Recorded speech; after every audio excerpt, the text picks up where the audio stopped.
All right, guys, what is up? It is Hector Flores, host of the Insert Name FC podcast, a member of the Belly of Sports Media Network. You can find us on all things podcasting, Apple, Spotify, wherever you get your podcast fix from. We'll find us there at Insert Name FC. We also offer a full video version of this podcast, which is available on the Belly of Sports YouTube channel. So make sure you guys go like the full episode and also subscribe to the Belly Up's YouTube channel as we are trying to grow that channel. And you'll probably see a lot of other podcasts also be featured on there over there at Belly Up's YouTube channel. Now, we do have a YouTube channel as well, Insert Name FC. Check us out as well. You'll find you'll basically see these episodes but broken down into shorter bits. So if you guys maybe don't have the time to listen to a hour and a half plus episode in one sitting, well, there's that option for you as well. So that's an option. And yeah. And also follow us on social media on Instagram and the X at Insert Name FC. We're also available on Facebook at Insert Name FC as well.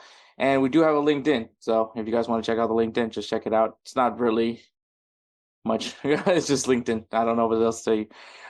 But yeah, man, episode 208. And this episode is I think it's going to be a solid episode. I mean, obviously, we do have headlines. This seems to have been the week for people to just be outlandish, and you'll hear about it in the headlines. I'll also share my thoughts on the whole Houston Dynamo Miami game. Yeah, that happened. Obviously, MLS Onside episode 2 review with Jose Tellez is also going to be much a thing. It's going to be a really cool episode. It is going to feature one of the most interesting rivalry games in MLS, which is the Hell is Real derby between FC Cincinnati and the Columbus Crew, both from the state of Ohio. So I think a really interesting episode, and hopefully you guys like to hear what me and Jose have thoughts on. Do players of the week, give you guys some games to look forward to this weekend. Also a huge weekend as well as far as like American soccer, because NWSL is kicking up with the Challenge Cup and the USL, which, I mean, if you guys remember me and Kelsey discussing what the ambition that USL has, well, if you guys want to see Pro Rel in the US, go support USL and make sure that they are the more enjoyable product in America. So there's that. Give you guys some games to watch, and then wrap the show up in a pretty little bow for you two guys. So also, the reason why I was like kind of not sure how this episode is going to turn out is mainly because this past weekend I had to go to a wedding. I was actually out of town, so I wasn't able to record on Sunday because I had to attend a wedding, which was really fun. It was somebody that I knew from my time in the Marine Corps, so it was really cool to be able to catch up with some people, your bond. Yeah, I'll wrap the show up with that thoughts. But yeah, so I went to a wedding. Wedding was fun, but obviously now it's Monday, and now I'm trying to get everything caught up and make sure that you guys get an episode on Thursday. So if on Thursday there is an episode of Insert Name FC, that means I did my job. So win for me if that happens, and give me a little high five or like this, so I feel appreciated for all the scourging that I have to do for this episode. But yeah, man, really exciting episode. So headlines, people talking. That's all I gotta say about that. People talking this episode. MLS Onside episode 2 recap, players of the week, games to watch, and yeah, that should be episode 208. So guys, sit back, relax. We'll take a break, and then we'll go right into headlines. Let me tell you guys about Belly Up Sports. Belly Up Sports is the internet sports bar. Go ahead and check out their website, www.bellyupsports.com, to read some great articles from great writers all across the country, from hockey, baseball, golf, soccer, you name it. Belly Up Sports is the premier, not your average website. All right, guys. So the first topic, and I'm going to just get this out of the way because it happened. Luckily, I was at a wedding, so I didn't have to watch this Houston Dynamo Inter Miami game because basically the issues that they had defensively And I did watch the game, guys. I rewatched the game. Obviously, I'm gonna have to, even if I wasn't looking forward to the result. I had to see what all went wrong in that game. And yes, a lot went wrong in that game. Um, yeah, pretty bad performance defensively. Once again, it's going to be one of those days where everyone's going to be like, this is why we need a better goalkeeper. And in reality, like, defensively, this team is just terrible. Like, I don't know what happened from last year or what happened literally since the start of the second half against FC Dallas. This defense went down to pooper because the defense is gifting it to Inter Miami. But that's not what we're talking about. Obviously, the match went down the way it did. But obviously, the main talking point is that Messi was not available for this match. They actually decided to not have him travel to Houston for the fact that they had some CONCACAF Champions Cup a match also this during going on in this week. So obviously, the game has already been played by the time this episode drops. But because of that, they decided to rest Messi. So obviously right now the goal is to focus on the Triple C. MLS, while it's still a priority, there's still some makeup ground. They can still make up for it. So right now to focus on Champions Cup is the logical sense for them. Because once again, the objective in MLS is just to make the playoffs. Once you get there, then you can shift that to that second gear and make your push for the playoffs. But so and as far as the strategy goes, I'm not mad at it. The problem comes in is that obviously a lot of people bought tickets to this Inter Miami game versus Houston game, mainly because obviously they get a chance to see Messi in person. Now I'm one of those people that it's not a guarantee you're going to see Messi.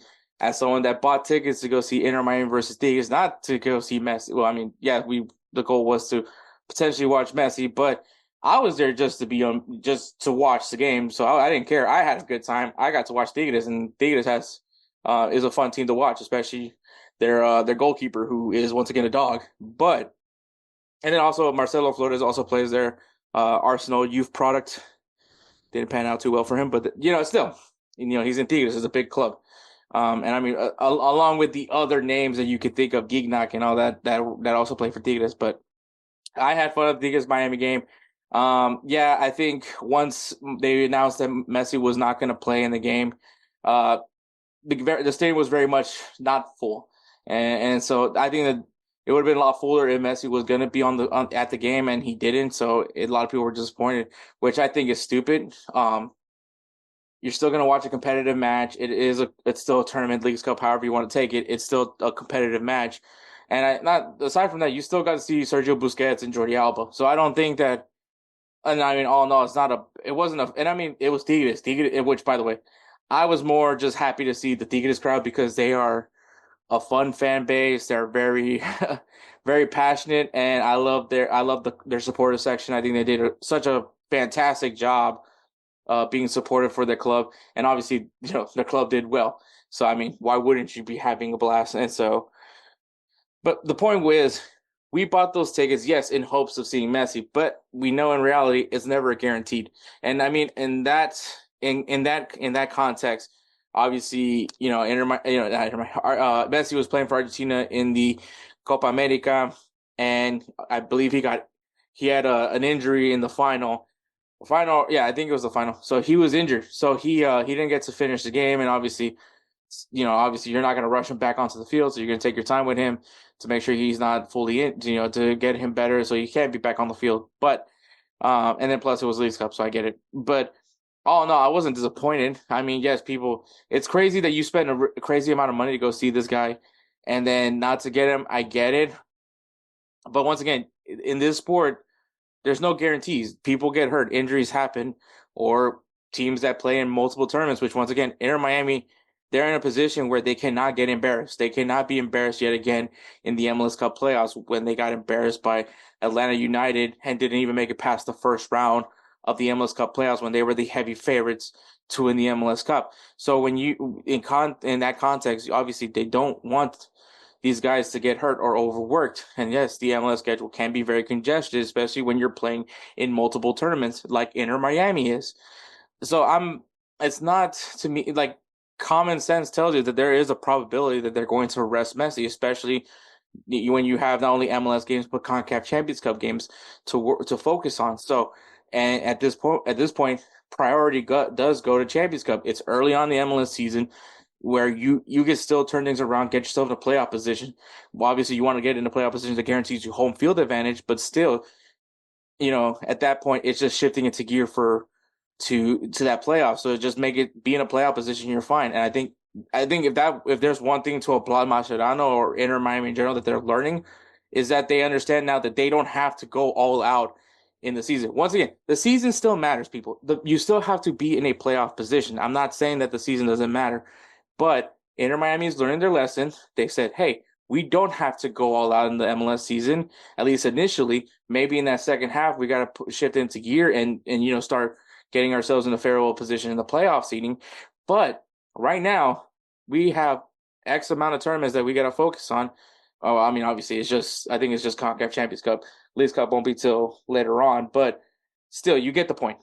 And obviously, they're also going to be in FIBA Club World Cup. Or are they going to be? No, I don't think they're in Leagues Cup this year. But they do have the FIBA Club World Cup coming up as well. But the focus right now is CONCACAF Champions Cup.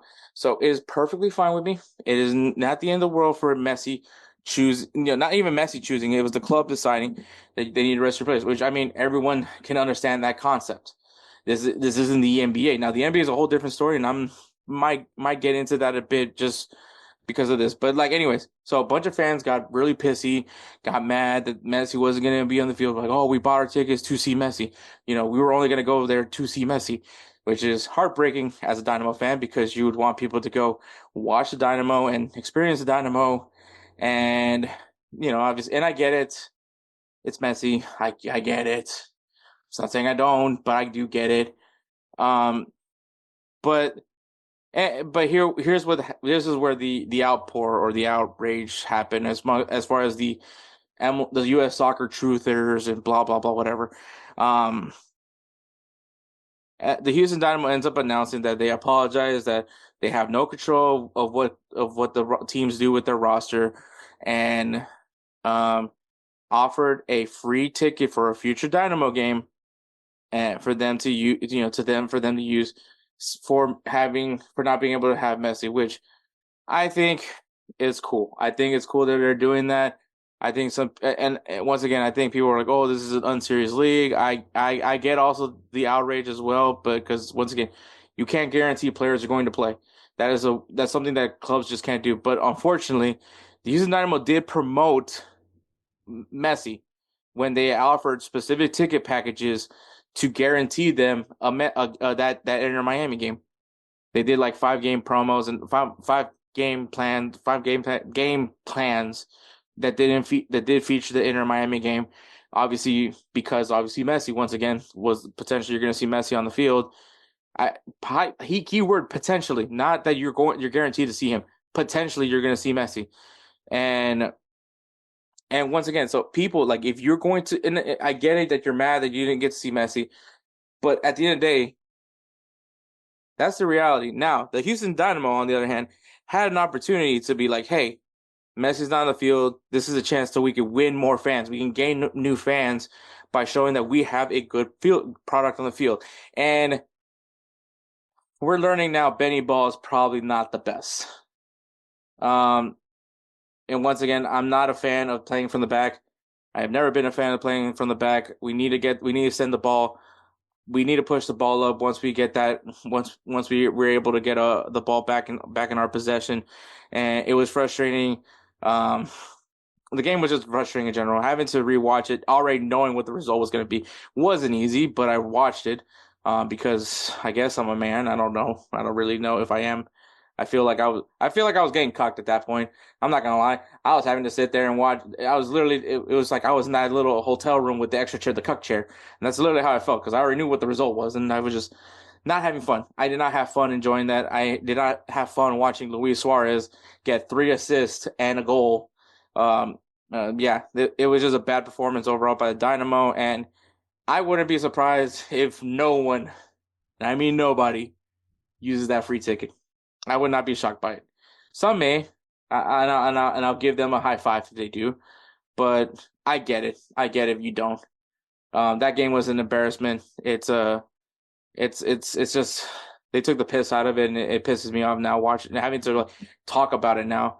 But it is the reality, man. And I don't think it was bad that the Dynamo were offering free tickets. I think that's kind of what you have to do because we know that like for people that are trying to, we're not Europe, we're not South America, we're not Latin America, but we're definitely not Europe. Like we don't have people that are just wanting to be fans because once again it goes back to people believing MLS is an inferior product. If they think MLS is an inferior product, they're gonna much rather watch something else than watch the MLS. They would much rather watch Tigres than watch an MLS game. Like it's just point proven. Whenever the Dynamo do have to host Tigres or America, any team from Liga MX, they pack the you get packed. Well, I'd say a big Liga MX side like okay like Chivas, like Guadalajara, and all that big name, right? Um, they packed that stadium, and it's literally a home game for that team. So once again, people would much rather support those teams than watch the Dynamo, watch MLS teams. You know, like, and like people shouldn't be shocked by this because I mean, like even the days when Giovanni Dos Santos, people would come mainly just to see Giovanni Dos Santos. I don't. This isn't new. Just because yes, it's Messi. This isn't new. People have done this to go to when Thierry Henry was in the league. People would go watch it for Thierry Henry. They didn't go watch the Dynamo. They went to go watch Thierry Henry. Same, David Beckham. Same thing. No, like this isn't new. The only thing that's new is that people are that you have the Houston Dynamo and Vancouver. Vancouver also did a similar thing where they apologized to the fans for Messi not being available for the game, and then offered some sort of, I guess, for some sort of consolation for showing up anyways. And and people were like, oh, this is American sports. Like that's the reality. This is American sports because, and people that are gonna try to say no, it's not. Yes, it is. Because if that's the case, how come? And let's just to give an example, the Houston Astros, right? The Astros play, let's say the Angels. Tickets are probably like what?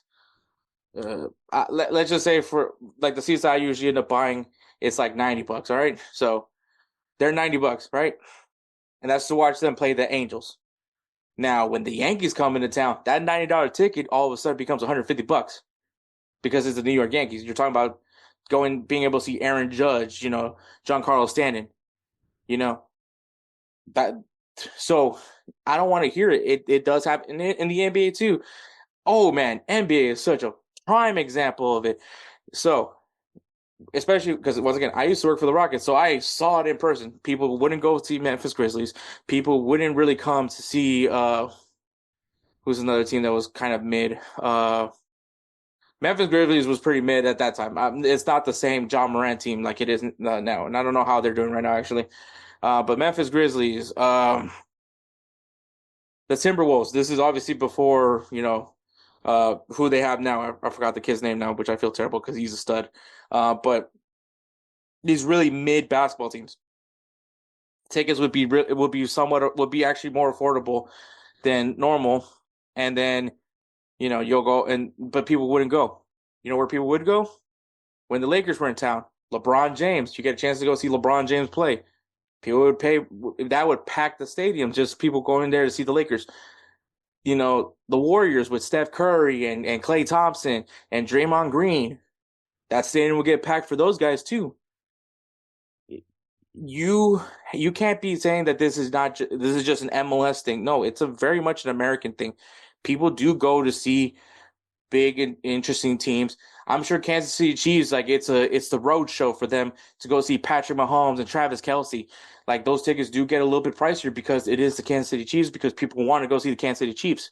Like maybe people don't really care too much about going to see the Tennessee Titans, but they're gonna go see the Kansas City Chiefs when they come into town. And so yes, and then saying all the people like, oh man, I'm gonna hate to see somebody in a Miami kit. People come into the Rockets. I've seen people at the Rockets games wearing, Golden State Warriors gear, even though they're from Houston. I've been to Astros games where I've seen people wear Yankees gear when they're from Houston. Like, so this isn't. If you're gonna say MLS is an unserious league for doing this, it's the same thing for like the US sports in general is an unserious league then because that's literally what it is. I wish we could be at the level of Europe. I wish that we could be even the level of Latin America. Hell, I wish we'd be at the level of El Salvador, but we're not. This league is so still young. The culture, the interest in soccer is still not there, and so as much as I would love for the day that happens, we're nowhere near it. You know, that's why people clown Americans for their, especially the Americans that do love soccer, because, you know, once again, they don't take us seriously because things like this, even though I'm sure plenty of them have gone over to gone to Camp Nou to go watch Messi play. But it's a little different over there because you're going to a Barcelona game. You're not, you know, it's a whole long story. But anyways, I'm fine with what the Dynamo did. I don't think it was stupid or anything like that. What I am kind of disappointed is people's reactions to it. And that's the people complaining about how this is unserious when in reality this is just what American sports culture is. They want to see big matchup. They want to see they'll come flock for the good teams. They'll come flock for the best. WNBA. Oh no, ooh, another great example, right? You know, the Caitlin Clark show. You know, ticket prices for an average WNBA game is nothing compared to when Caitlin Clark is in town. And then all of a sudden tickets go up, stadium is packed because they're trying to watch Caitlin Clark do her thing. WNBA is probably the best example of what MLS is. And you know what's funny enough is you have some people like Angel Reese that get pissed off that people are only glazing Caitlin Clark. And let's be honest, Angel Reese is probably not a great example, but still, people are also tired of the Messi glazing here in the MLS. But the reality is, that's who's bringing money to the league. Messi is bringing money to the league, just like Caitlin Clark is bringing money to the WNBA. Like, I don't like it, but that's the reality of it. So, you know, what can you do? And at the end of the day, what can be done? I don't know. Probably make your team better. I don't know. Stop having your defenders play from the back because clearly they're not capable of doing that. You know, that's just me. That's just my thought. But yeah, there's that. All right. This is the tough part of doing shows by yourself because then you try to find a break to try to drink some water. All right. So this week in headlines has been literally the period of people just talking dumb stuff. We'll start things off with San Diego. San Diego was in their first home stadium, their home opener, and they got hit with a chant. Obviously, San Diego is very much having a strong Mexican influence, especially with the likes of Chucky Lozano being your star player. As someone whose team once had a star Mexican player, uh, you had a lot of Mexican fans that did come, and obviously the chant that everyone is referring to is, of course, the puto chant. Which, if you guys don't know, whenever they do a free kick, when the goalkeeper of the opposing team does a free kick, what they do is they do this ooh, and then when they kick the goal kick, they yell out puto. For some reason, they say it's a homophobic chant, a homophobic slur, a homophobic chant. It's not. The direct translation of puto is actually bitch. So I mean, it's still not a good word. I'm not saying that it is, and this is me defending it. I'm just like, if you're gonna say it's homophobic, that's not the word. That's homophobic. There is a thing that and I'm not gonna say Mexican fans just is the only ones that chant this. Also, it's a very Latin based countries that some of them do this chant, but puto is obviously more well known for Mexico. There's another chant that they say. I'm not gonna say it, but it starts with a C word. But it does start with a C. That is the homophobic chant. So I think that people need to stop mixing it up. The puto chant is not a homophobic chant. They're just calling the goalkeeper a bitch. That's literally all they're doing. They're not calling him. They're not calling him gay. Puto doesn't mean gay. It means bitch. But once again, it's still not a good thing to say. But San Diego got hit with there, and obviously now CONCACAF more so. I want to say CONCACAF more so, but I do believe there was a Real Madrid game, and they, the whole Asensio thing, where the opposing team was like, you know, chanting him to die or something like that. And I guess Vinicius Jr. stepped in with the referees and they paused the game till the fans calmed down. So I guess worldwide is actually very much a thing, but obviously we see it more on CONCACAF. But yeah, so the San Diego game actually had to be stopped for a bit because of the chant. But eventually, obviously the match went on. But so that happened. But all right, that was like something I didn't type up. I just since we're all talking, since the main topic of the headlines is people just being outlandish with their speak. I thought I should throw that out there as well. But hey guys, this is Hector from the Insert Name FC podcast here to tell you guys about Canadips. It is a great tasting, superior alternative to traditional dip using CBD in a way that is radical, enjoyable, and effective. It comes in 5 core flavors: wintergreen, mint, citrus, mango, and American spice.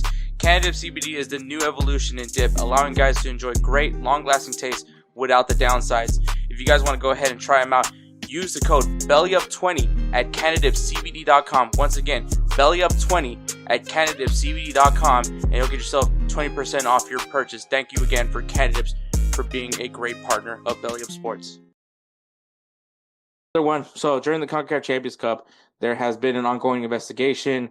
CONCACAF is now investigating in a potential hate speech during the LAFC Colorado Rapids matchup.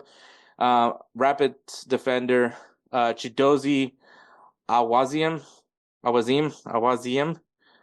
He appeared to be very upset. It seemed like something between him and LAFC player Sergio Palencia said something to him that he just was not happy with, and because of that, it didn't look good. But so basically Palencia is accused of saying a derogatory term to Chidozie. Sergey Palencia is of Spanish descent. Chidozie, don't remember what country specifically he's from. I believe he's from Africa, but don't quote on me on that one. But yeah, it was, and Cherundolo, there was the match, at least it was discussed. Cherundolo did acknowledge that the incident did occur. Obviously, the league's going to have to do their investigation and decide what exactly would happen. As far as the result goes, I don't think that's going to change. LAFC will be advancing. They did knock out Colorado 2-2, moving on from having the away goals. But I mean, if it is found that Palencia said something racially offensive to Chidozie, I think I believe he would be getting suspended. So that would probably be the punishment if it is turned out to be true. But we'll see what happens, man. I feel like maybe we get news about it, but I can't promise you anything. CONCACAF is such a bizarre confederation that, like, I don't know. I just don't like how they handle things sometimes. But yeah, so that was another thing that happened with this nonsense in the outlandishness of everything. The other thing that happened was Jose Mourinho being accused of a racist. So Galatasaray and Fenerbahce, which Fenerbahce is the club that Jose Mourinho now manages. Galatasaray and Fenerbahce is one of the biggest rivalries when it comes to Turkish league. So they were having their derby, and essentially Galatasaray is suing suing Jose Mourinho for inhumane rhetoric and racist comments. The phrase that's in question is this. This was something that Jose Mourinho ended up saying. I don't know if it was a press conference or what, but he ended up saying this. He's like, "I must also thank the referee. In the position I mentioned, everyone on the opponent's bench was jumping like monkeys. If it was a Turkish referee, he would have given the card in the first minute, and I should have taken it off in the 5th minute. I should have taken it off in the 5th minute. I don't know what that means. It was a great match for him. Vincenzo Montella has a lot of names on his plate. Has a lot of names on his plate, but I hope he is happy with his performance. The goalkeeper is not bad either. So obviously the phrase in question that he's being accused for being racist is because he said that the opponent's bench was jumping like monkeys. Look, I mean, it's definitely. I think the term "jumping like monkeys" is not. It's a pretty common phrase. Now, I'm not saying that I use this phrase, but I do. Okay, just for a frame of reference, the nicknames that I have for my nieces, is Big Monkey and Little Monkey. I literally call them Monkey. That's like my little obviously nickname that I have for them. Is it because they're and they're pretty white. So it's so it's not like a derogatory term. It's just they're my little monkey. Also maybe a hairy joke. I am really hairy, so I do make jokes that my dad's the missing link. So take that for what you wish. But I think the term "jumping like monkeys" isn't necessarily. I don't think it's racist. I think maybe, and now if the bench was majority, black players, then I think maybe that's going to be a bad look for him. But when you look at the Galatasaray bench, it was very clear a mixture of cultures, um, and not just of one complexion. So I think at this point Galatasaray is just reaching. I think this is a reach. I think it's a pretty common phrase. Like it's not like I mean, there's literally well, I'm not gonna talk about the nursery rhyme, but like yeah, I think for in this context, I don't think that there was anything racial about it. Is Jose Mourinho a well-liked person? No. I mean, yeah, I think he's an acquired taste depending on who you are. We make fun of him a lot on this podcast, but I mean, with Jose Mourinho, is either you tolerate him or you hate him. That's really when it comes down to. Now, if you're a Jose Mourinho guy, like you genuinely like Jose Mourinho, like good for you.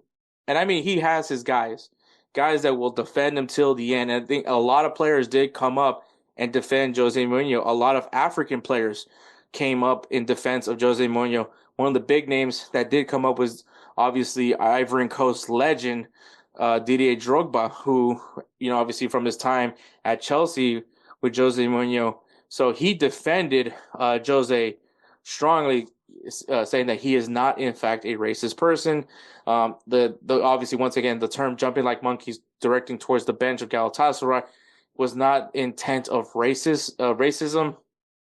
But at the end of the day, Jose Mourinho will be banned for 4 matches. It's actually going to be two separate 2 match bans. So the first 2 match ban is for the comment of saying that the bench was jumping like monkeys, and this, which I'm hoping, I wouldn't be shocked if Fenerbahce decides to appeal that one. And the second was for his comments towards the referee.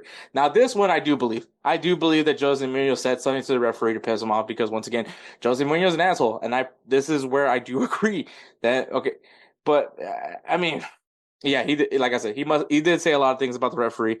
The whole jumping like monkeys thing, like it's not the best collection of words to use. I get it, but I think in this context, it's not racism. It's not like Jose and I'm like the reason why I say Jose Mourinho cannot like there's no way he's racist because of the fact that like some of the players that he's given opportunities for are very diverse. And I think that like if he was racist, he wouldn't give those guys those opportunities. Like there's a reason why they're like a lot of Jose Mourinho guys are from Africa, And so Drogba is a great example. Michael Essien, another one of his guys. Um, Adebayo, Adebayo is another one. Like, and those guys, love him and speak highly of Jose Mourinho, which is insane because not many people will. But once again, Jose Mourinho. I don't think he's a racist. I think he's a very opinionated guy. Can be viewed as an asshole, but racist. I don't think that that's what he is. And so, I'm sure that if I'm Fenerbahce, I definitely appeal the first 2 match ban for the jumping like monkeys comment because once again context does matter, and I think I think from reading all the Twitter threads and all that, a lot of people are in defense of Jose Mourinho because once again, do people believe he's an asshole? 100%. But is he a racist? No. There's no there. It's hard to point out that he's a racist. I think it's impressive if you can if you do believe he's racist. And I mean, I'm not saying that it's not out of it's not outside of the idea that he could be, but I just don't think he is. I don't. You can't. I just don't see it. Once again, it's a term that I think is a pretty common term, not towards a specific racial group. So I think that yeah, I think that this is one of those that Galatasaray was just reaching for something and um try to make themselves be the victim, and that's where it comes down to. But yeah, Jose Mourinho. At least I'll say it. I don't think he's racist. All right, the last thing. So African Cup of Nations versus Jamie Carragher. Oh man. Oh, Jamie. All right. If you guys don't know who Jamie Carragher is, he is a former Liverpool player, now is an analyst for Sky Sports, and he also does the Champions League coverage for Paramount. Obviously, he's a part of that iconic group of Kate Scott, Thierry Henry, and Michael Richards. Jamie Carragher is known for a lot of things, and it's mostly because of how his accent is very different versus others, and sometimes it's hard to understand what he's saying. But also, he is very strongly opinionated on certain things, especially when it involves his Liverpool. Jamie Carragher made some comments about the African Cup of Nations when it was discussed about Mohamed Salah, who, by the way, is going on a tear of a season. He's really killing it right now for Liverpool, and obviously, right now, Liverpool looking pretty strong in the English Premier League and also looking pretty strong for the Champions League. And, a lot of people are talking about him being a strong favorite. Okay, maybe not everyone, but there is discussions of him being a favorite for the Ballon d'Or this year. Um, Obviously, people are throwing up Vinicius' name, uh, which I don't know how you do that, um, but anyways, so for me, I think right now Mohamed Salah is definitely very much the front, at least should be the front runner, for the Ballon d'Or. But anyways, that's not we're not here to talk about that. Oh man, mind you, guys, I literally just drove back from where I was for the wedding. So if you hear me yawning, that's probably because of that. But anyways, so Mohamed Salah once again, he's on a tear, and I do believe African Cup of Nations will be kicking off in January. Now, if you guys know what the African Cup of Nations is, you are missing out on a really fun tournament. It is CAF, the CAF. It is the Confederation of African Football. I think that's I think it's Confederation of African Football. Um, it is the continent of Africa's tournament. This is where all the African nations compete, essentially like the Euro and Copa America and Gold Cup. Um, and obviously the unique thing is they do it in January. They do it in January, so which I believe Asia also has their competition as well in January. So I think this not this year, but this the next January when January comes around again, African Cup of Nations will be kicking off, or unless they're doing it in the summer, I don't know. I need to do some research on that, but you know, in hindsight, when it comes to Ballon d'Or, how this player is impactful for their team is something that is noticed. Whether it's and obviously if you're doing well, your team should be able to showcase that as well by competing for league titles and tournaments. Which right now, like I said, Liverpool is doing really good. Mohamed Salah has been a very much an impactful player for his Liverpool team, and right now they're at least in the up. I think still first place in the English Premier League, and finish on top of the table in the Champions League. They are paired off with PSG in the first round of 16 matchup. Um, I think it'll be a fun matchup. I still think Liverpool will do well. But Mohamed Salah obviously is going to be the guy that you look at because he's on a tear. He's probably set to break a record this season the way at the pace he's going as long as he stays healthy. And obviously, along with that, you have to throw out the Ballon d'Or. And one of the things that was brought up was how Jamie Carragher felt that if he were to go to the African Cup of Nations, it would hinder his chances of being eligible to win the Ballon d'Or. Like it's gonna hurt his case. Once again, we're talking about a an international tournament that I will say certain people probably don't necessarily care too much for this tournament. And I think it's those people that if it's not the Euro and it's not Copa America, then it's probably a lesser tournament, which is what I think people view AFCON, the Gold Cup, the Asian Cup, Oceania's Cup. I think that's it. Yeah, I think that's it. Anyways, which maybe viewership wise, they maybe have a point, but which I mean, I'll be to be fair though, African Cup of Nations, they're right now being last time I checked, as far as I know, the previous time when I watched AFCON, it wasn't being sports. Do they get a better TV deal? I don't know, and I haven't heard anything about it yet. But yeah, so it does. It's not very. It's not like a huge. It doesn't like unless you really keep up with African Cup of Nations, you're not really gonna know where these matches are gonna be played. But from what I've seen, it's a fun tournament. The passion is there. The energy is just a completely different level. I mean, when I watched the last African Cup of Nations, seeing it in the Ivory Coast and seeing the Ivory Coast make it go so far and win the whole thing when no one expected them to do. And also that's also the fun thing about the tournament. It's so hard to predict because you really have no idea who wins it. Like like you have your front runners like Morocco, Egypt, and Senegal, and then you have this Ivory Coast team who many people had doubts in win the whole damn thing. So I think that's the beauty of African Cup of Nations. Where I would put this over Gold Cup. And the reason why is because I think Gold Cup's a little bit more predictable than an African Cup of Nations because of the fact like it's probably going to be USA and Mexico. Maybe Canada finally wins their second Gold Cup, but like it's going to be those three. Whereas in AFCON, there has been like it's just hard to predict who wins it because anything can happen. Um, so Jamie Carragher made his thoughts. Obviously, an outpour of people just not happy with what was being said by Jamie Carragher. Rio Ferdinand spoke out. He insisted that we must not devalue cup competitions outside of the Euro, which I feel like that was exactly what Jamie Carragher's point. Jamie Carragher then called him a clown. So I'm glad we're being mature about this.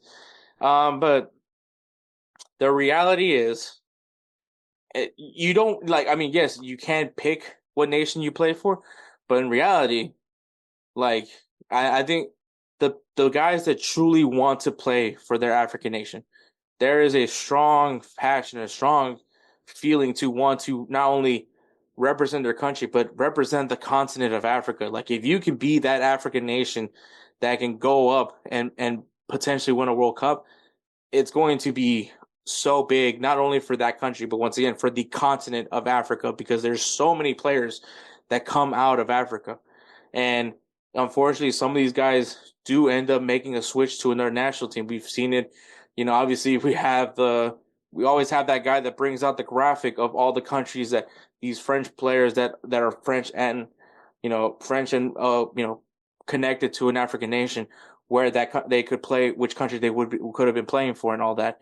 Um, that's a whole conversation for another day. But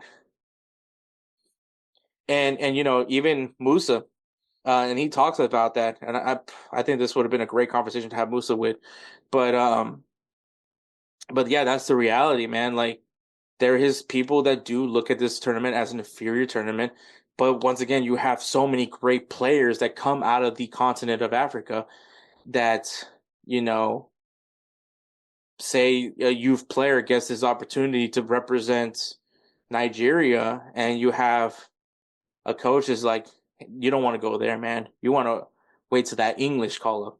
And sometimes they never get that English call up. And then we have those players that, are just like, okay, I'm not going to get called up by England. Let me go play for Nigeria. And that pisses off some people that are from Nigeria where they're like, you're just selling for us. We want guys that want to play for this national team.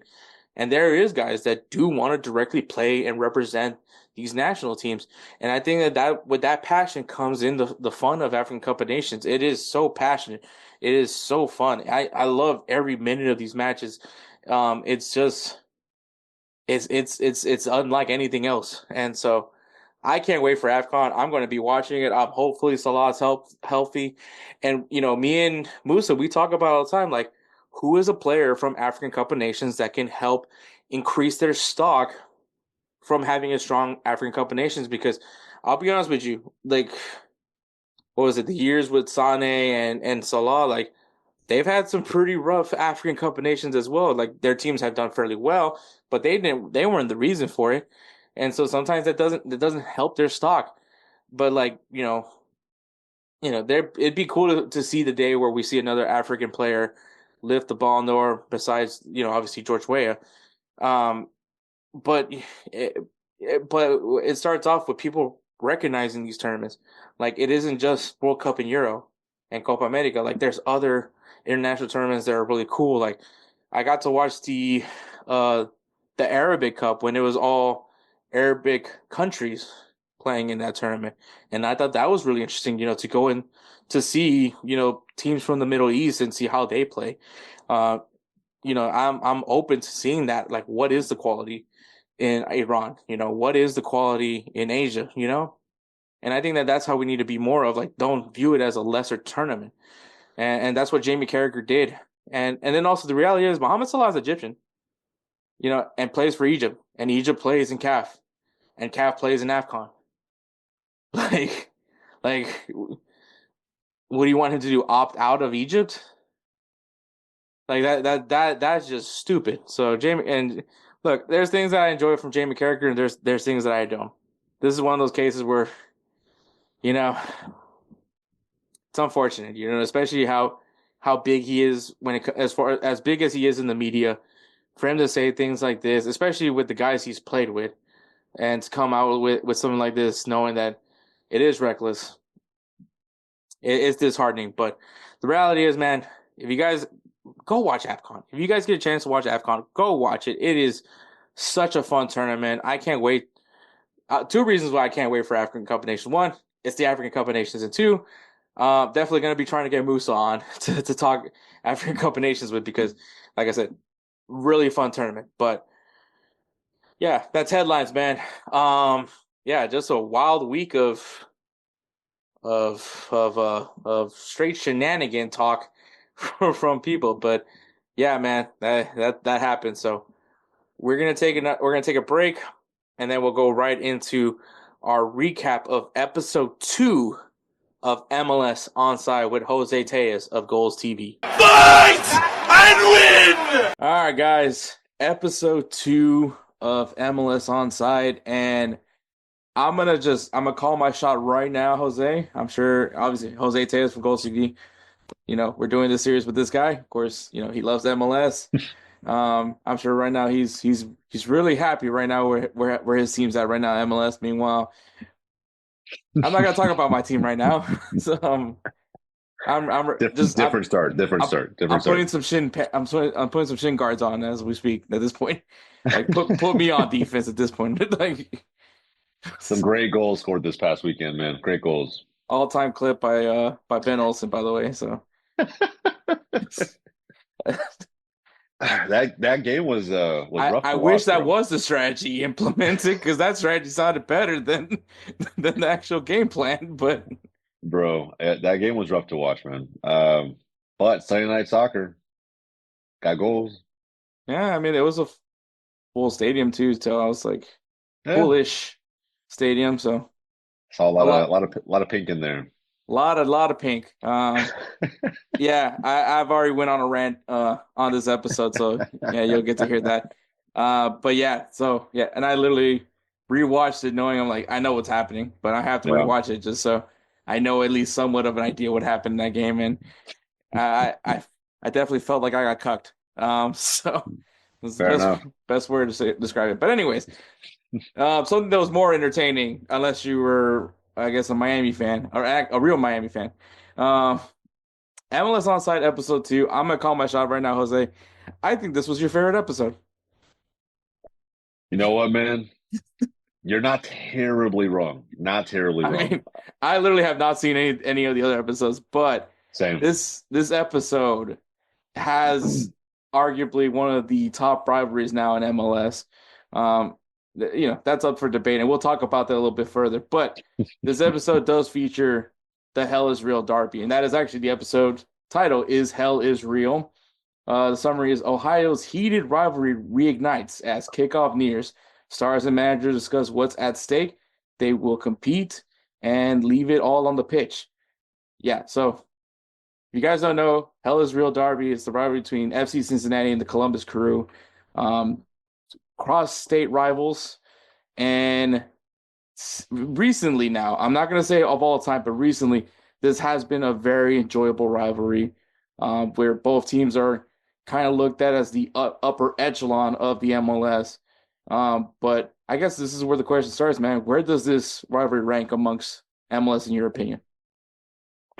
Currently, it is one of the premier rivalries, 100%, bro. And if you didn't know about this rivalry, I mean, like Hector, you said it before, right? Like being probably my favorite episode, bro. It probably was so far. Nothing against the Miami Galaxy storyline they built up in episode one, but this one, if you had no idea what this rivalry entailed, then you got a good sense of it. With all of the bad blood and history that it comes with, especially recently.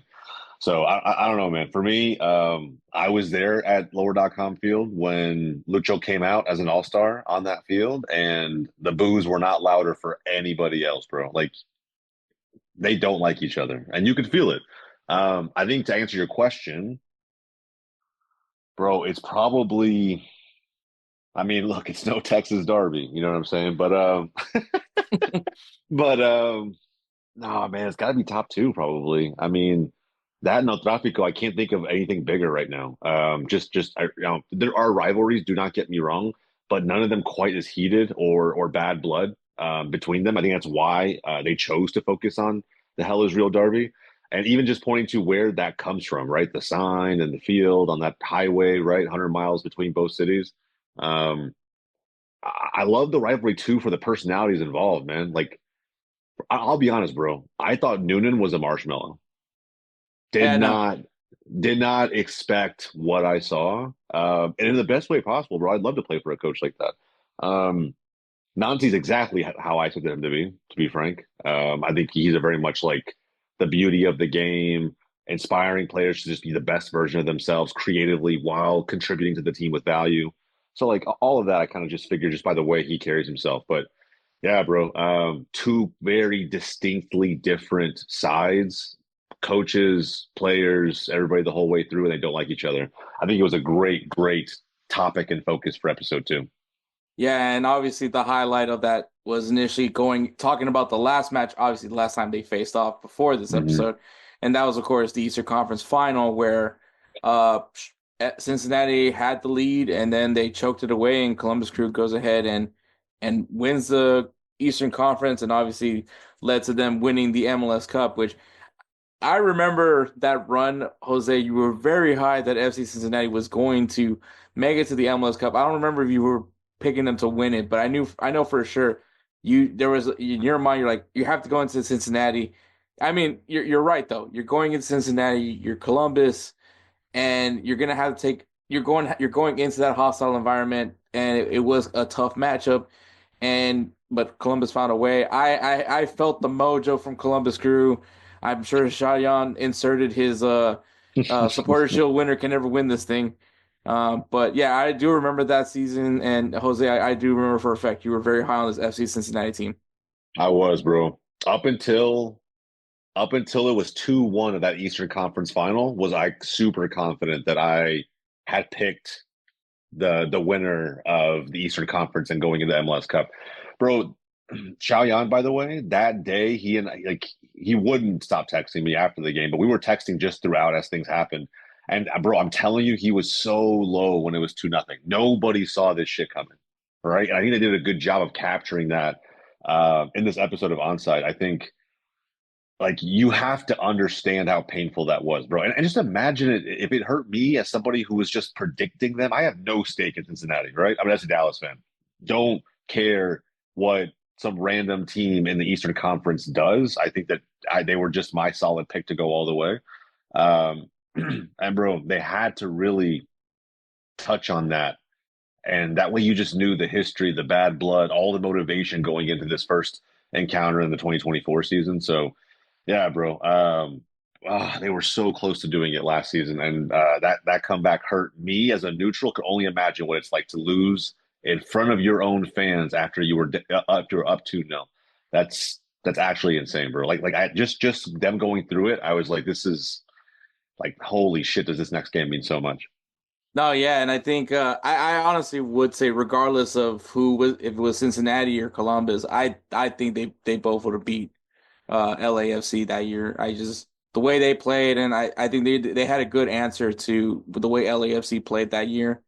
Mm, So that's where I was at, but yeah, and obviously it starts off with FC Cincinnati after they kind of give you a good like breakdown of the rivalry. And yeah, Pat Noonan, and I like how you mentioned how different he is from Wilfred Nazi. Pat Noonan is as American as it gets. Like his approach to soccer is very American. yeah. Um, and initially when he was talking, I was like, wow, this is a very dry person. Um, but he Like in does, the first 2 minutes when he hadn't gone in the field yet. yeah.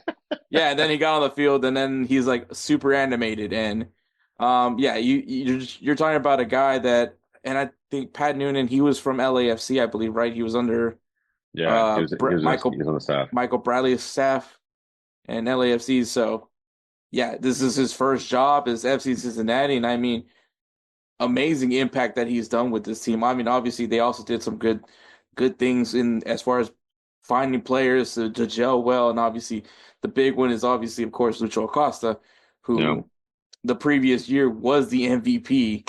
And obviously when you think of FC Cincinnati, at least that 2022 year, it was such an epic year for them, right? You know, supporter shield winner, Lucho Acosta MVP, Matt Miazga defender of the year. So this was a team that was prime and ready to finally get their final, like the what all the Cincinnati fans were hoping from their move from USL to MLS. And yeah, Pat Noonan I think was the right guy for this job, and I think it shows how a lot of that LAFC influence definitely helped him out. yeah. No, I definitely did. I think all of those accolades, obviously, is what made the loss that much worse to your biggest opponent after having such a crazy good year all the way around. But again, right, the supporter shield curse, as Shayan would say, as most I think MLS sickos would say, it claims another one. I don't think we'll see. I'll be honest, like even with Evander now in 2025, I don't think we'll see a season that prolific from Cincinnati for at least another couple seasons. I just don't. I think that version of Lucho, that version of even Miazga, because that was before his injury, right in 2024. So yeah, just with all the good pieces they had, Barreal was still in the league, like. Bro, yeah, it's so tough. I know they have Oriano now, and it is what it is. But yeah, bro. I mean, that's what makes it worse. Is like if there was a year to do it, that would have been the season. And you got to go watch your biggest rival not just beat you to get to MLS Cup, but to go on and beat LAFC too. Yeah, and they featured a few since two Cincinnati players. The first one was obviously Matt Miazga was the first one that they mentioned, and obviously you hear everything that they said about Matt Miazga. I'm sure we're all familiar with Matt Miazga as far as what he was. Actually, he was the one we were talking about going into this episode when we last week. But obviously physical, hot-headed, dog, like all the words you can think of. But obviously, his storyline that I think is interesting is the fact that he has in the back of his head knowing that he could have been helpful in that Eastern Conference final game had he not had a stupid red card, not in field play, in penalties, sinks his penalty kick. And yeah, and the greatest thing of all time, hoping that maybe the referee changes his mind. When you it has When I never heard that, worked, bro, has never worked, and it never will work to talk to a referee and say, "Look, man, that wasn't a red card." So especially after the fact, like when is that? I mean, one, it's probably never worked. Again, I don't like you said. I don't think I've ever seen a game where somebody has successfully turned around a ref's decision without VAR. Like I've never seen that. I've never seen a ref go back on it.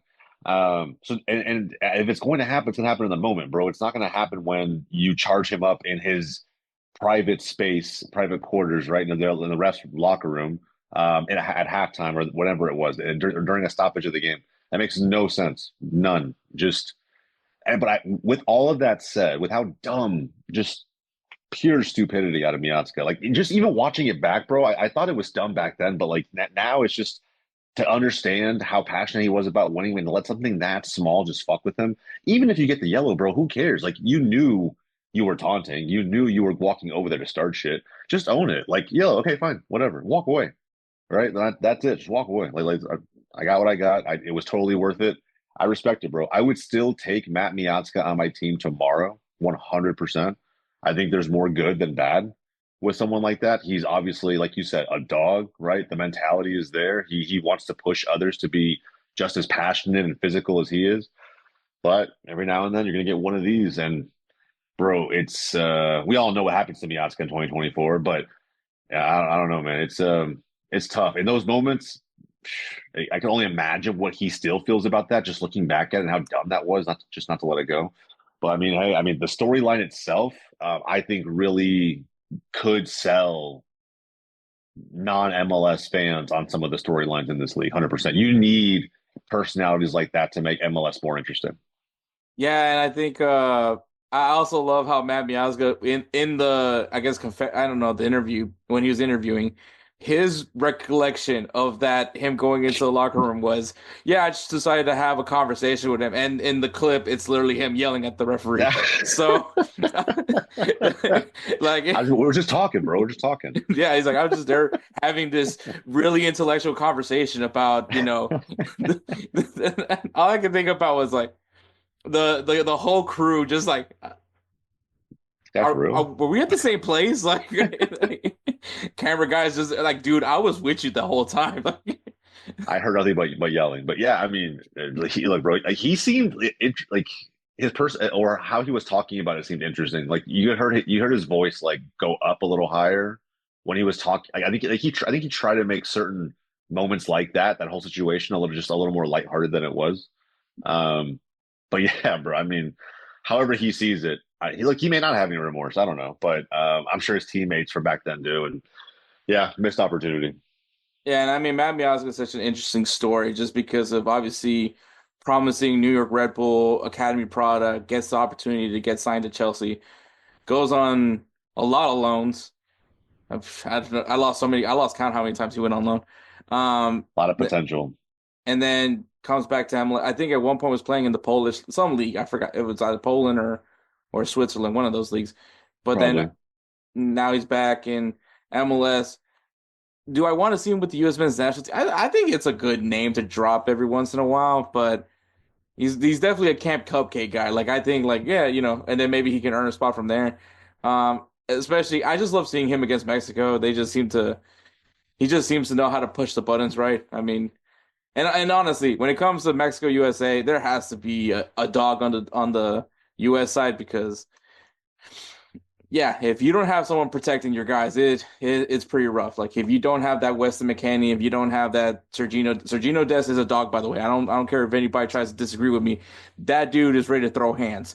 So, Always, always. but yeah, Matt Yeah, bro. Miazga, obviously the all-time. You must be this tall, which hurts me a little bit as a 5'6" guy. I don't know how tall Diego Lainez is, but I imagine somewhere around there. Somewhere around there, probably. So yeah, not great for my ego, but my people are known to be short, so there's nothing I can do with that. It was funny nonetheless. It was funny. Yeah, I was like, this guy, which is how I feel every time I see a Matt Miazga play. Is like this guy.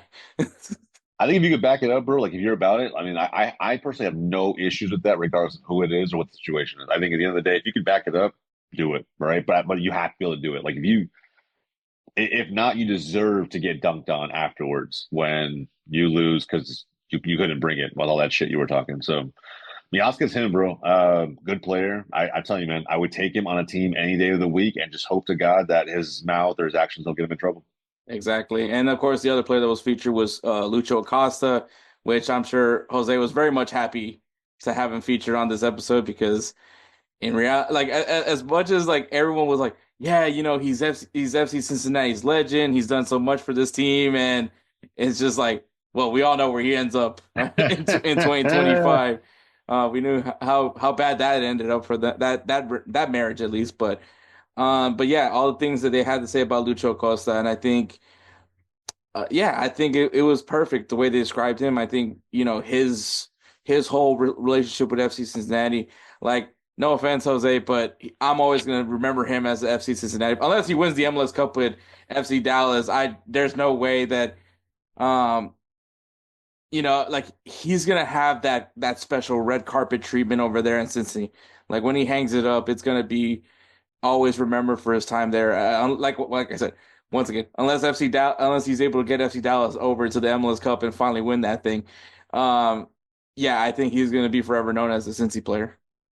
Yeah, I agree. To an extent, bro, he wins it with Dallas. I mean, that again, he does something he never did over there. In which case, I think we all kind of know who the hometown team for Lucho Acosta would be. But in all seriousness with the episode, I think it was he felt like Cincy's boy, like that was his town. Like this is his city. He's gonna be the Cincy guy. And look, and you could make that assumption, right? Knowing what we knew going into that point of his career, he was 29, about to be 30. There were, of course, rumors always that he might have looked to like leave. But at the end of the day, he was still there. Him and Noonan, you could tell too, actually, all throughout the episode, him and Noonan had a great relationship at one point. At one point, like I Handed mean, you him saw, his 100 game his yeah, 100 game he, jersey, he which was he was the one that handed it to him. well He just received, by the way, by Noonan. So I I'll let me respect it, shit bro. on As you a guys coach. with this Orlando game. Yeah, I actually respect it, bro. I respect it. Like, hey, this is great and all, but we still play like shit. Let's go to the tape. But no, man, you could tell, and even the speech, like when he accepted his MVP trophy, he praised Noonan a bunch at the very end of it. So yeah, bro. Curious to see how that develops throughout the rest of the series and into 2025. But yeah, bro, we all know what happens. And it's funny that this episode comes, at least we're watching it, the day after Lucho scored his first goal in FC Dallas colors. So yeah, man. Great, Just I think, representation of Lucho in this one. Yeah, just more excitement for you now knowing that you have Lucho, you're a true 10, finally on your team. But Dirt. Righteous Felon Craft Jerky is the official jerky of Belly Up Sports. For over a decade, Righteous Felon Craft Jerky has led the American meat snack revolution by concocting delicious, adventurous, U.S.-sourced jerky recipes for uncompromising carnivores across the country.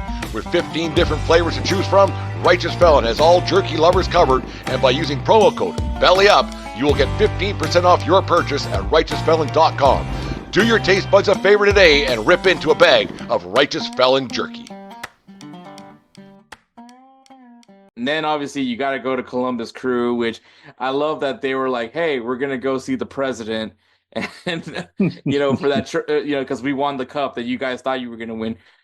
So, but yeah, Bro. obviously Wilfred Nancy, and I think everyone said that it was already what has been said about Wilfred Nancy being that he is just the true football mind. And I think his approach as a coach is so different versus others, where it's like, let me grab guys that fit to what I think works, well, what works for what I do. And Nancy's always been like, and he says it too. He's like, no, I need to know what their strengths are so I can either enhance it or make it better. And so he was more so about, no, the players that we have are the players we have, and I can get them better. Which I mean, we'll be honest, that Columbus Crew team has been felt like the was it pound for pound the best team in the MLS. I mean, the most complete team. I don't know how many times I used the word complete when we talked about Columbus, but and Yeah. it is because of Wilfried Nancy, how he was able to steer that ship since he came over from Montreal. Yeah. I also think he understood what he had. Like, just to be honest, I think he knows that. I mean, he kind of pointed out two players, but I could point out more. Darlington Nagbe, one of the best in the league. Lucho Hernandez, who they got to replace. Zella Rian, who equally himself, one of the better players in the league. Rossi, I would say, is up there with one of the better players in the league. Aiden Morris, also one of the best midfielders in the league. So like I think he understands that he had the pieces. He really didn't need to like stretch, club budget any further, transfer budget any further. It was more about just, yeah, collectively, can I get the best out of each player in this group so that we can, do what we did in 2023, go out and win it again. And so, I mean, yeah, I think we all agree, pound for pound, this team, in my opinion, is the most complete team, like you said, from top to bottom. And a decent percentage of that, again, is just due to the sheer talent he has on the pitch. I think 2025, we'll talk about it probably here and elsewhere, right? What their performance will look like this season. Not sure what to expect with some of the star power having exited the door, but at this point, 2024, I mean, like I said, Wilfried Nancy to me just was everything I expected him to be. I think he's confident in his approach. I think he knows it works. And I think that he now has a really, really good understanding of like what he needs to make his system work in Columbus, which makes it that much easier to let those players go and make the moves to keep the train rolling. Yeah, also this was the episode where both coaches were like, "Yeah, we sucked as players, but we're gonna make this coaching job really like make it worth it." So I mean, I Yeah, just thought it was yeah. funny that they both acknowledged that. It was like almost mirror for mirror when it came to both these team storylines. They seem grounded, like both of them. Like they're very aware of who they are. And bro, it sounds like every coach should be. Like maybe some people hear me say that and like, yeah, you know what, that's what it's supposed to be. Like, yeah, it's what's supposed to be, but it's not always what happens. Managers get lost in the sauce. They especially if the team isn't performing, they start to question everything that they have been teaching them or coaching them. Switch things out of being reactionary. So they both seem like uh they know what they want to do, what it takes to get there, and it's just a matter of putting it all together while balancing the hurdles they got to overcome. Right, like both of them seem very, very grounded. Like they're both very experienced managers in this league, which you can argue even for Nancy. I know he's been here a good while now, but I wouldn't say he's like one of the most experienced or most veteran managers in this league. So in their own way, they're both kind of learning, but they because of how grounded they are, they're both pretty successful. Yeah, and I think one thing about as far as Wilfried Nancy goes, and I mean obviously also props to Noonan. One, Noonan got to learn and study behind Michael Bradley. I think is a good mentor for him, but especially with LAFC with that team that they had. Um, You but know, with Bob Wilfried Bradley, Nancy, Bob Bradley, Bob Bradley, that's what I was thinking. My bad. Michael. No, you're good. You're good. I'm sure Michael Bradley came into play some point. Um, but I think as far because like I think with Wilfried Nancy, it was the example of the coach that's not from the US or MLS in general, to come in and be able to adapt themselves to this league. I think his time in Montreal, I think we saw glimpses of what he could do. Obviously, when he was given a more polished team like Columbus was, because I mean Columbus, they were not that far away from when they won it back in 2020.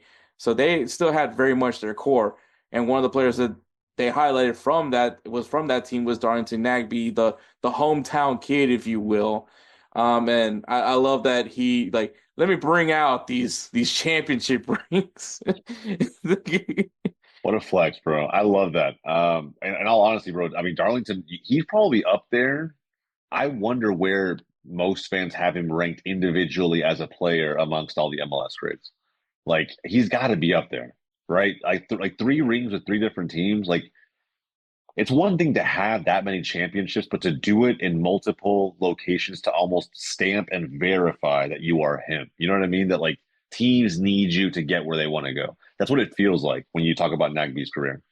So yeah, I mean, I'd be really curious to see where MLS fans probably have him ranked, but yeah, bro, he had every right to flex, because he's done something that most players could really only dream of, as far as like being um, in the same league and winning that many titles with that many teams.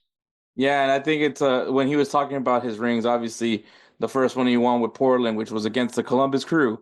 He mentioned he's like, yeah, I had to play against my hometown team, and then when he was with Atlanta, played against Portland in the final. And then obviously now the two that he won for Columbus back in 2020, and obviously the one from the previous year, being just being able to finally play for his hometown, and the way he talks, you can tell that like he's happy where he's at. He doesn't need to go anywhere else. And his story is so unique and really special. Like being someone that had to refuge into the U.S. from Liberia and then gets his U.S. citizenship. Even played for the U.S. men's national team. I think he has a Gold Cup under his belt as well. But I think, oh man, I want to say people would praise Darlington Nagbe, but I think it's one of those like you have to like watch the league to really appreciate what he does. Um, Yeah. but I would say he's up there for sure as far as MLS guys. He's definitely one of the best. Yeah, I think yeah, because there's nowhere on the stat sheet or any record stat wise that he would stand out, and just nature of his position, right? Like being a defensive midfielder, or solely like a center midfielder, not really even an attacking one. I can't remember the last time I watched Darlington Nagbe shoot the ball, if I'm being honest. Hmm. Um, but like, yeah, man, I think if you know ball, right, you can of course just go roll back through the years of tape and watch him play and see what we're talking about. But bro, even if you don't, just look at it. Like, how many players can say they've won championships with multiple teams? Like to even do it with one more team would be pretty damn difficult. I think regardless of sport, we always applaud that. To do it three times and one of those teams win it twice, to have four championships in your career, bro.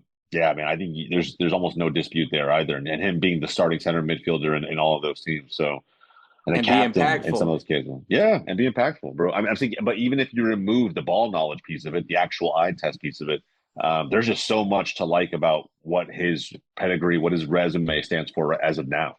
So, yeah, bro, I really don't think you can argue. I really don't think anybody can argue him not being shit. I might even say top five, top 10 player of all time. Like, I really believe in this day and age, across the 30-year history of MLS, you are going to find many players who have accomplished what Nagby has accomplished. I think MLS, especially if they're continuing trying to make more content, kind of similar to how the NFL and I think MLB also does this too, is like the top 100 players of that year.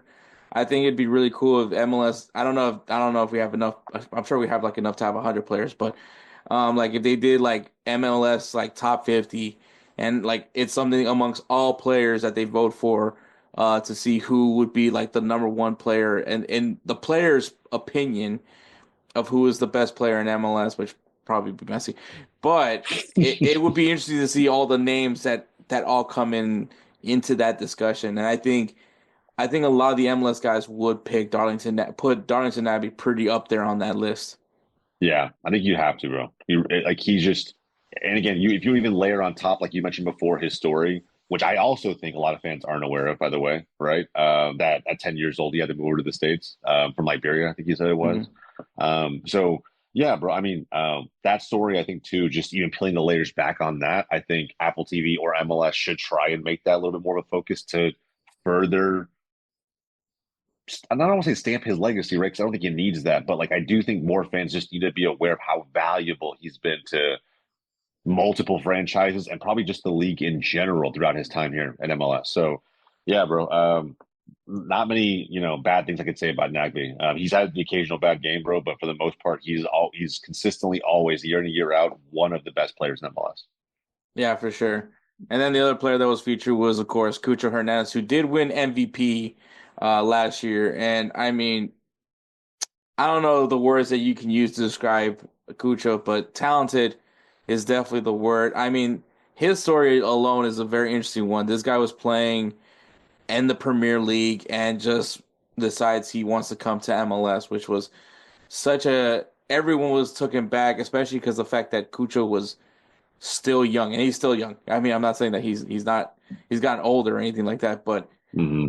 for a young player to make that decision to come to the MLS and then, I mean, raise his stock because I believe he was playing for Watford at Yep. the time. And now, I mean, obviously he got his big transfer, went over to Real Betis, who I'm not going to talk about Real Betis right now either. So, What a game. yeah, so talented. I mean, and obviously he was going to eventually have to go back to Europe because if he wants to be featured in this very talented Colombian team, by the way, he needed to do some showcase how much of a standout he is. I think him being a standout at MLS should be worthy enough to put him in that call up for Colombia. Mhm. But you know, people, I think a lot of people have similar opinions to what Bielsa has about MLS. So, that's unfortunate, but that's what it is. Also, the other word that you should use to describe Cucho Hernandez, kind of similar to Matt Miazga, is the dude's a hothead. The dude is a hothead, and obviously, I will throw the word in. He's also a dog. So, Yeah. Yeah, I think Cucho was represented well. It's kind of what I expected him to be. I think if you follow, his journey in MLS since he got purchased from Watford, I think I guess all those cards he's got, all the times he's been dismissed. Yeah, I mean we all knew that, but I think again it's like what with Miazga, 2023 Defender of the Year, Cucho, right? The who I believed should have won the 2024 MVP. In my opinion, he was the pound for pound the best player in Major League Soccer throughout the entire season. I don't think anybody can dispute that. It's unfortunate how it ended for the crew, but I do think that um, yeah, I mean he's a hothead, but look at what he delivered, was delivering consistently for Columbus. And bro, I think Nancy also managed him pretty damn well, right? Like we all heard of the rumors about Puchu getting benched or dropped because of things that happened behind closed doors throughout the season. That might have only happened once in 2024, but either way, I think Nancy knew how to get the best out of him while also trying to keep him at bay, and we'll probably see more of that throughout the rest of the series as it goes along. But yeah, man, especially 2023, I can only imagine kind of how difficult it might have been when tensions were running high, emotions were running high, as they kind of made that deep run into playoffs, and of course winning MLS Cup in 2023. So yeah, bro, props to Nancy, but yeah, Cucho, he again more good than bad, so I think most teams would probably take him. yeah, exactly.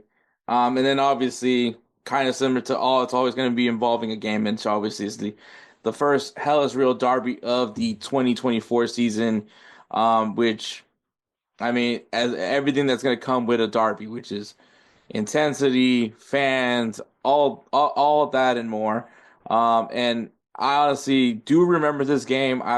This was very much to me what I felt was just two really good boxers going at it, trying to see who can outwit the other one. And I think in that second half, once FC Cincinnati was able to find their opportunities, um, I didn't realize how crucial that Kelsey substitution was Yep. until I saw it. And, you know, what a game for Lucho, right? He gets an assist and a goal in this game. And, but at the same time, you saw Noonan was like, I'm not resting on this 2-0 lead. um, Yeah, and, bro. and of course, you had your Matt Miazga was in this game. You knew he had that chip on his shoulder that he wanted to show, that this game could have been completely different from the Eastern Conference Final. And I mean, he was very much there. Almost got a yellow card for, I guess, not understanding the MLS rules because he did not realize that a hand injury could be immediately taken off the field. Right. It makes, I don't know, man. Again, if you just look, it's just his decision making. It's one thing to be emotional.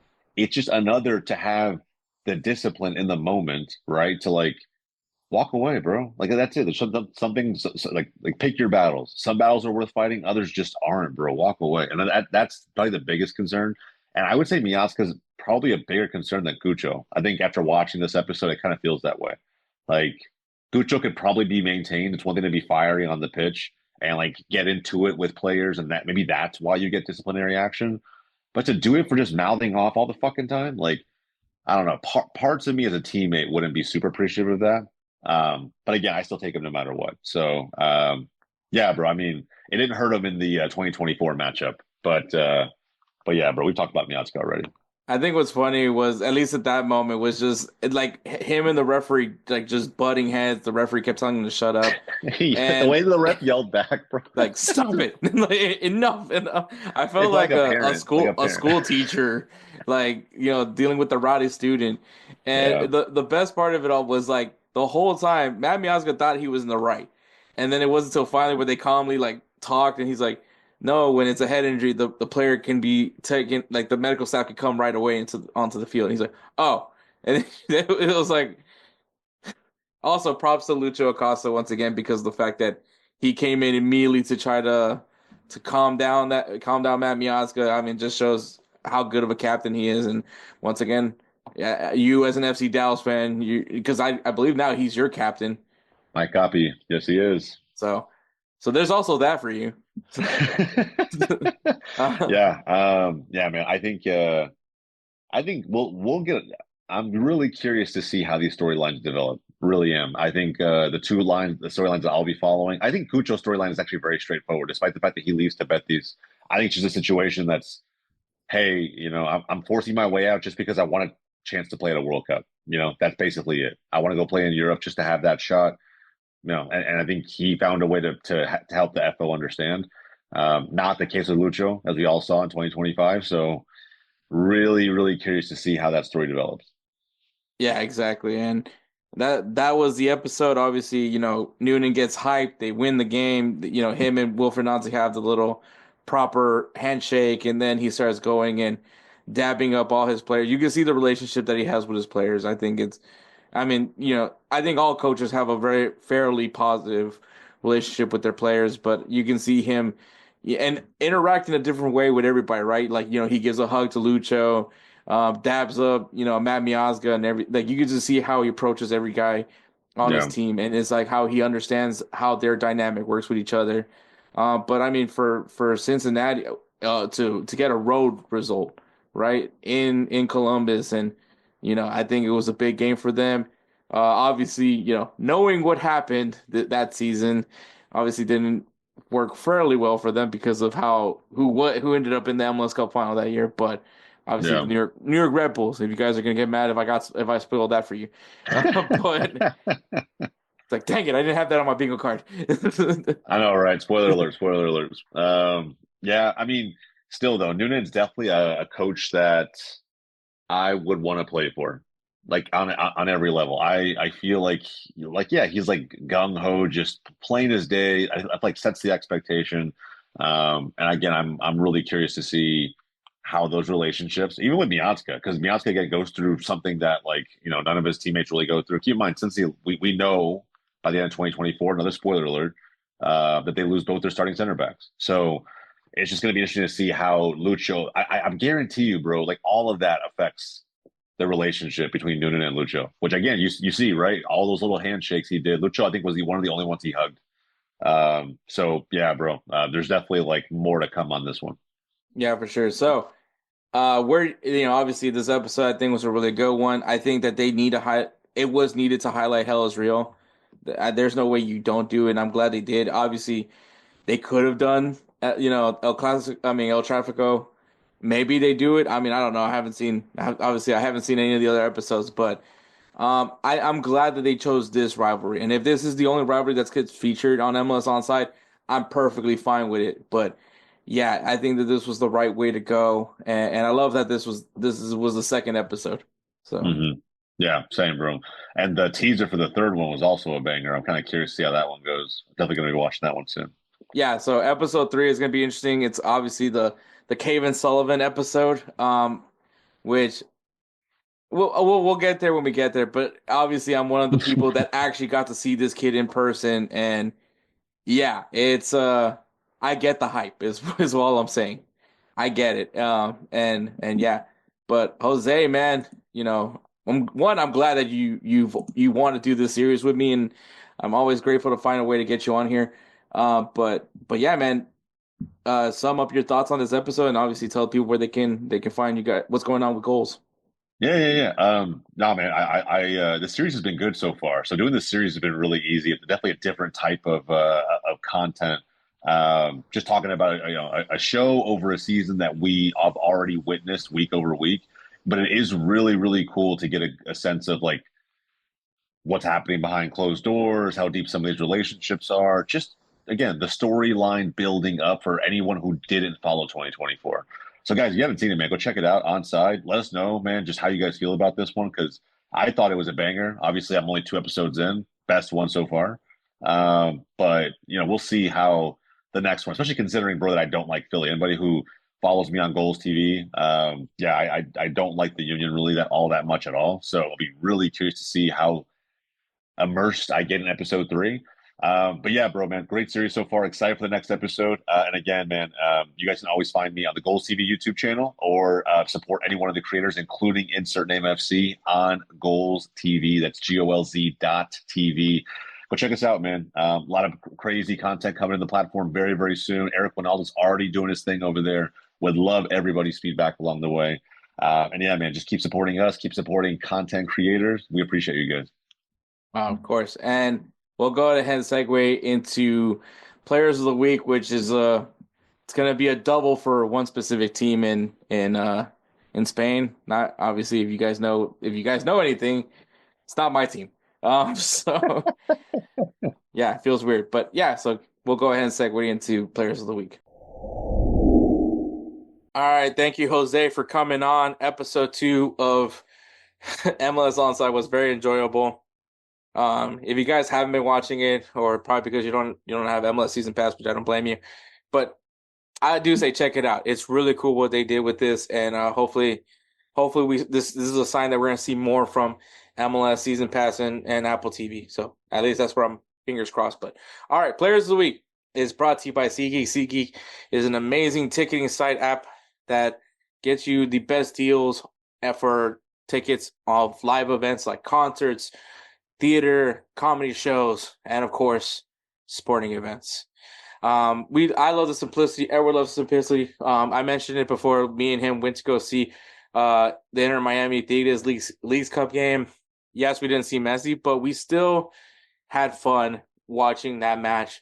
And SeatGeek was definitely the reason why we were able to enjoy it. It has an amazing grading system with numbers and colors.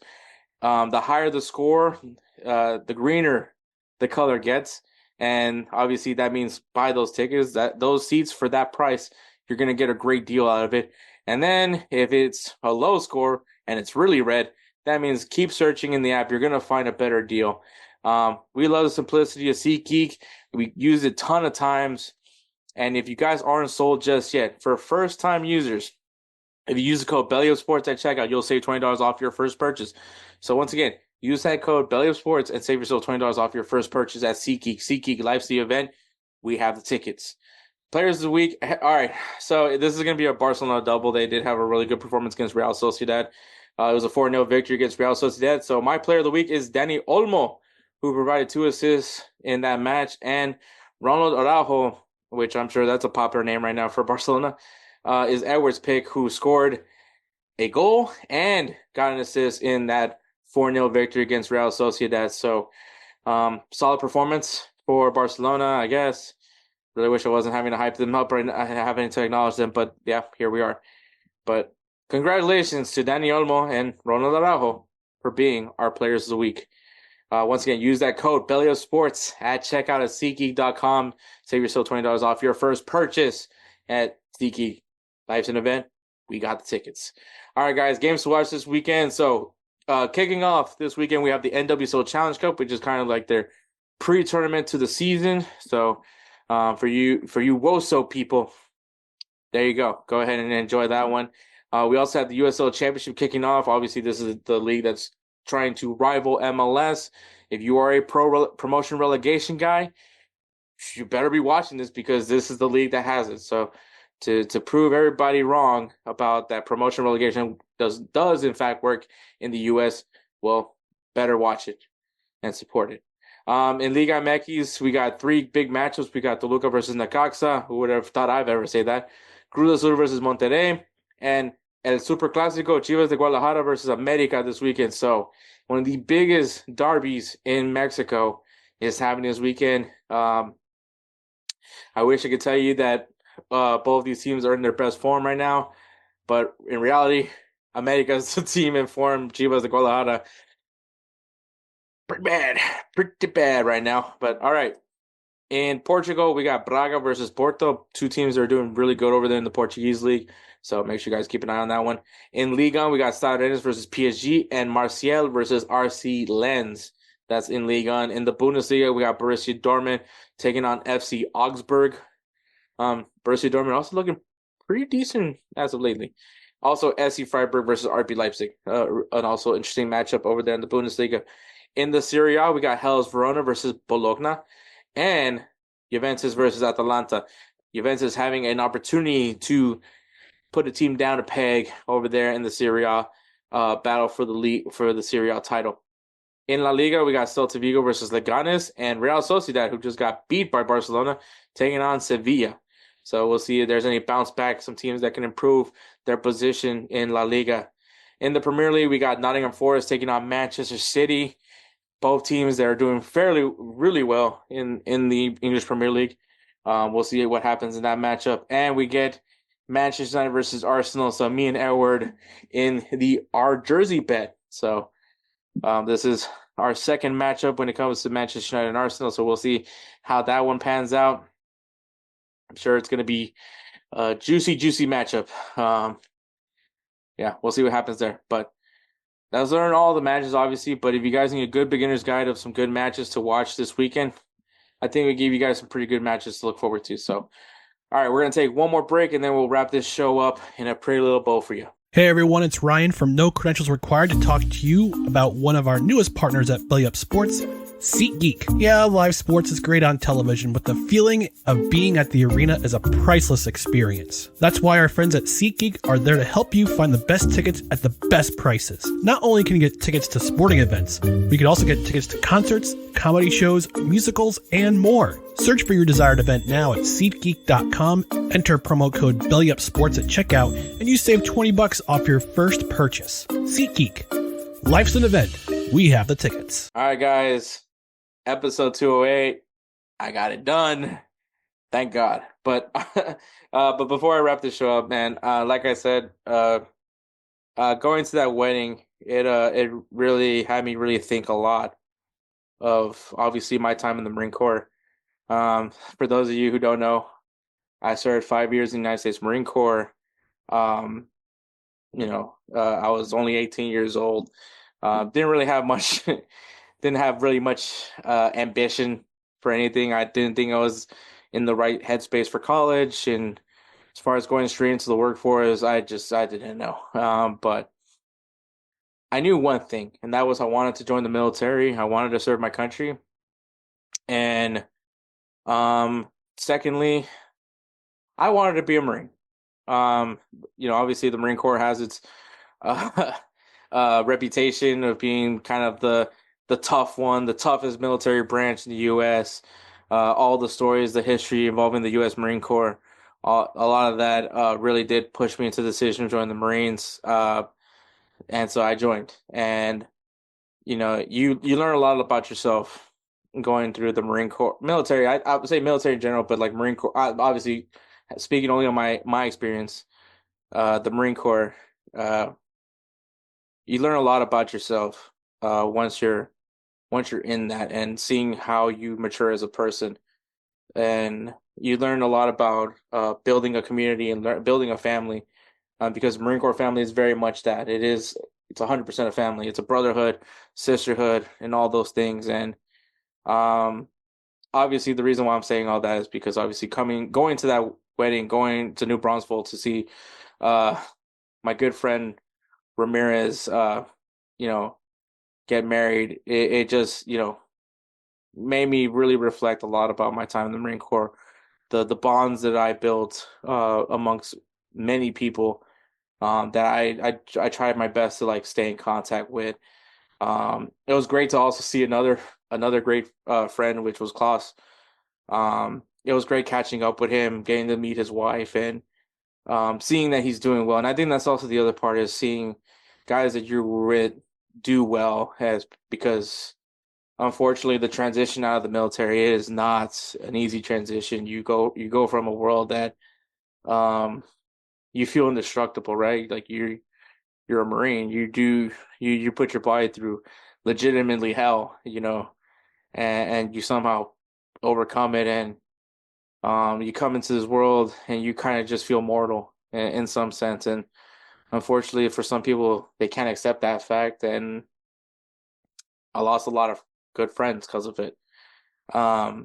And yeah, you really think about it. The losses are always hard, but the wins are so much sweeter. And I think being able to watch uh my friend Sherelle like walk down the aisle and meeting her life partner, uh it was really just like I said, as much as the losses suck, it's always great to see the people that persevered.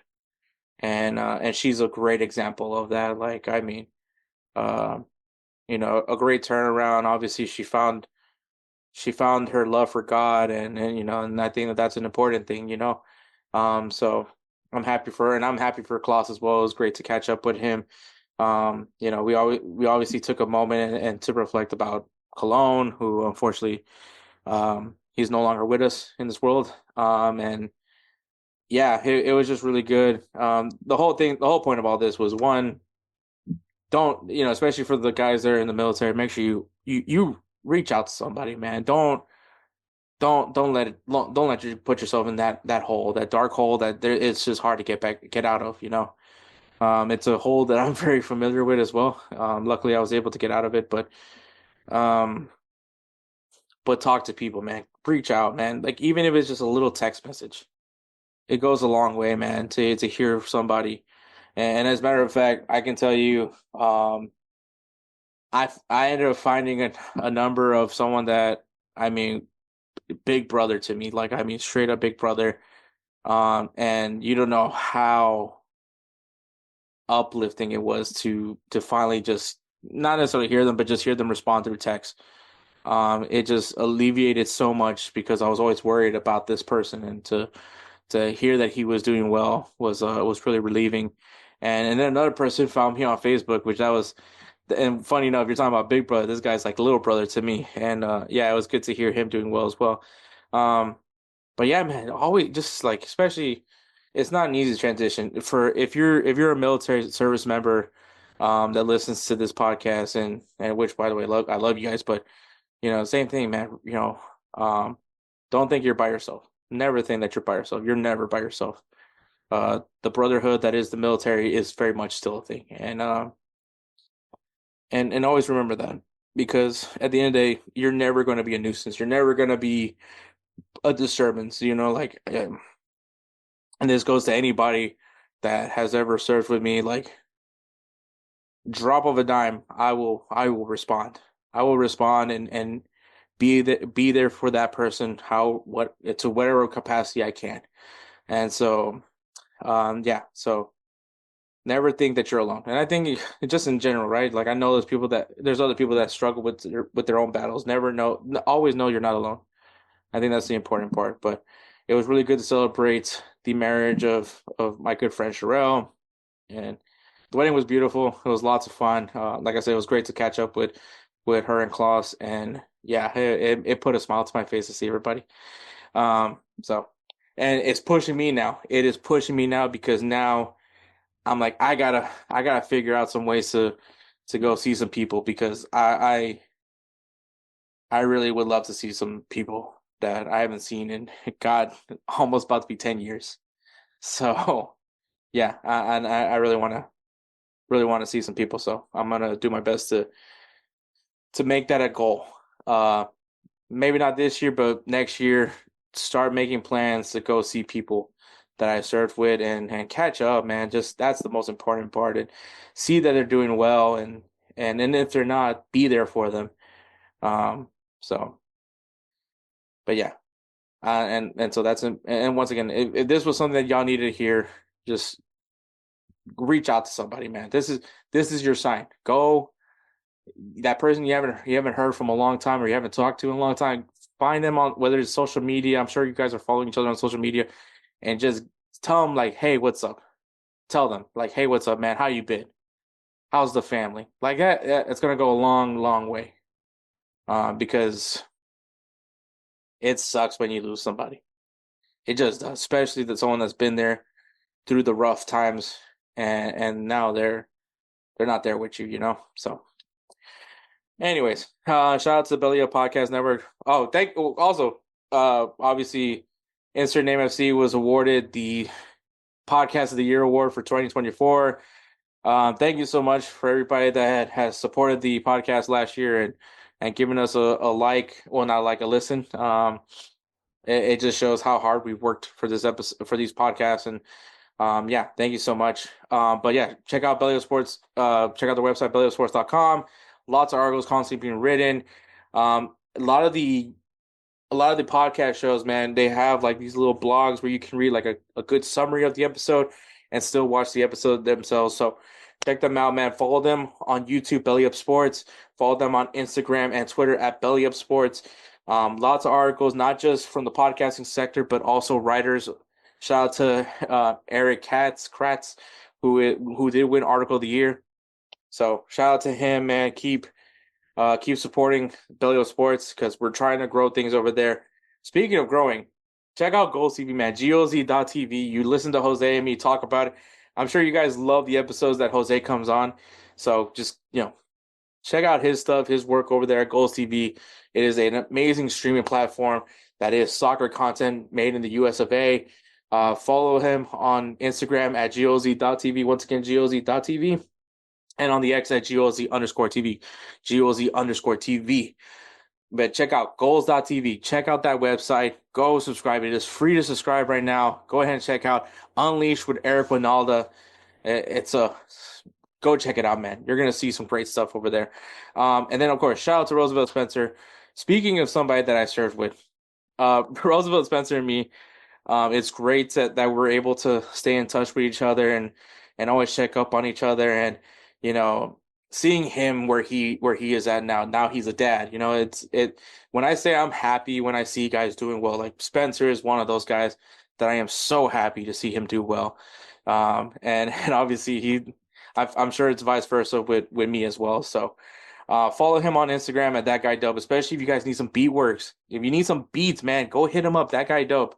Take care of he's got a baby, man. Help him out. I love you, Spencer, man. We love him so much. He is the namesake for our Player of the Year award.